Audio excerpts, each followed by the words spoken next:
தென்னாப்பிரிக்க அதிரடி batter Henrik Klaasen சர்வதேச கிரிக்கெட்டிலிருந்து ஓய்வு பெறுவதாக அறிவித்துள்ளார். தென்னாப்பிரிக்காவுக்காக 2018 சர்வதேச கிரிக்கெட்டில் அறிமுகமானார் கிளாசன். அதிரடியான விக்கெட் கீப்பிங் பேட்டரான கிளாசன் இன்றைய தேதியில் உலகின் தலைசிறந்த வெள்ளைப்பந்து கிரிக்கெட் வீரர்களில் முக்கியமானவர்.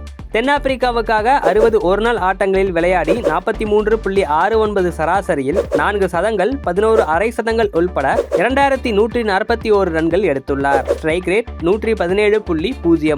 சர்வதேச T20யில் 58 ஆட்டங்களில் மிகச் சரியாக 1000 ரன்கள் எடுத்துள்ளார். 33 வயதே ஆன கிளாசன் ஓய்வு பெறுவது பற்றி முடிவெடுக்க நீண்ட நேரம் எடுத்துக்கொண்டதாக குறிப்பிட்டுள்ளார். எனினும் இதுவே தனக்கும் தனது குடும்பத்தின் எதிர்காலத்துக்கும் சரியான முடிவாக இருக்கும். இதன் மூலம் குடும்பத்தினருடன் அதிக நேரத்தை செலவிடுவதை எதிர்நோக்கி இருப்பதாக தனது பதிவில் கிளாசன் தெரிவித்துள்ளார். சர்வதேச கிரிக்கெட்டிலிருந்து ஓய்வு பெறுவதன் மூலம் உலகெங்கும் நடக்கும் T20 லீக் போட்டிகளில் கிளாசனால் அதிக அளவில் பங்கேற்க முடியும். தென்னாப்பிரிக்காவுக்காக 4 டெஸ்டுகளில் மட்டுமே விளையாடியுள்ள கிளாசன் டெஸ்டிலிருந்து ஓய்வு பெறுவதாக கடந்த ஆண்டு தொடக்கத்தில் அறிவித்தார்.